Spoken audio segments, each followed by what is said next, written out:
Kári. Það var þjóðarsorg í Vesturbænum þegar ljóst var að KR-ingar höfðu ekki roð við skagamönnum í knattspyrnu. En samt sem áður það nú svo að ekkert knattspyrnufélag á Íslandi hefur unnið Íslandsmeistaratitilinn oftar en einmitt KR-ingar eða 20 sinnum í allt. En það hjálpaði ekki í gær. KR-ingar voru að spila undir getu og kannski situr, þú veist, að það er leiðilegt alltaf að vera tína til eitthvað afsakanir. Það gera menn ekki í sportinu, en hins vegar ekki spurning að svíaleikurinn satt í KR-ingum, en hins vegar fyrstu 10 mínúturnar lofuðu góðu. Ég hélt að mínir menn fara að gera rósir.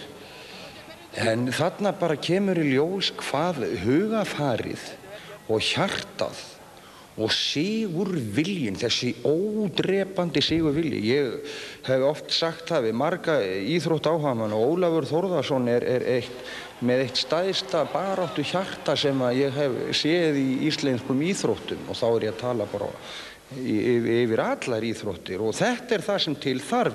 Menn spyrja sig hvað að hjá KR. Þið hafið góða aðstöðu, þið hafið góða leikmenn, það allt til staðar, mikill hugur í Vesturbæingum, en það vantar alltaf eitthvað upp á.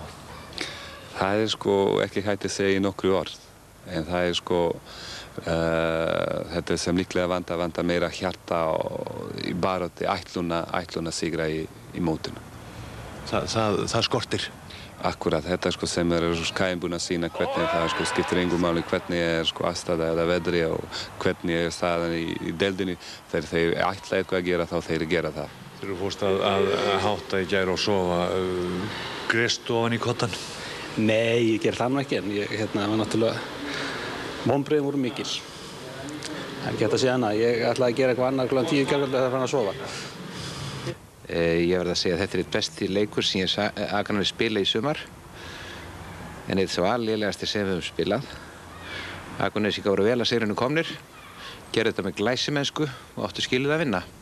Þetta eru hetjulegu orð, en ég veit að þú ert ægilega svekktur. Já, ég er mjög svekktur yfir þessum úrslitum, ekki af því Akranes sigraði þarna leikinn upp frá, heldur hitt að mitt sumar þá höfðum við mjög örugga forystu, mátti segja, og í seinni umferð þá hefur allt einhvern veginn farið úr skeiðis. Við spilum nokkra mjög lélega leiki.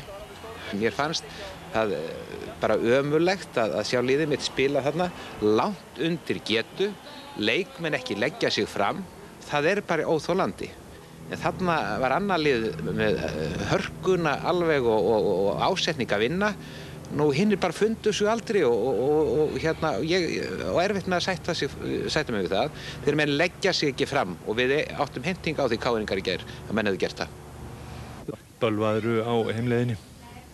Nei, það var nú ekkert voðalega glatt yfir mannskapnum á leiðinni heim, en auðvitað vissum við að þetta gæti farið svona, og þetta yrði erfitt fyrir KR að ætla að sækja þennan titil, hafandi ekki gert það í 28 ár og duga þar ekki jafntefli, þannig að þetta var auðvitað mikil pressa og þetta gat farið á hvorn veginn sem er. Það verður bara svo að játast að Skagamenn voru betri.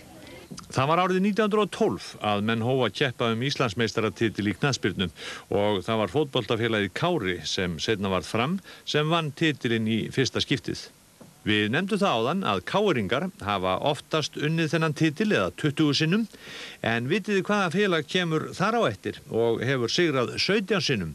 Jú, Íþróttabandalag Akranes. Ég var nú að heyra það í morgun að KR-ingar yrðu ekki Íslandsmeistarar þessu öld, en það er næsta víst að þeir verða það. Hvort það verða næsta ári eða hinu þar næsta skal ósátt látið, en það er næsta víst að þeir verða Íslandsmeistarar innan skamms. Ég segi bara ef alla KR-ingar við tökum titilinn á næsta ári, engin spurning.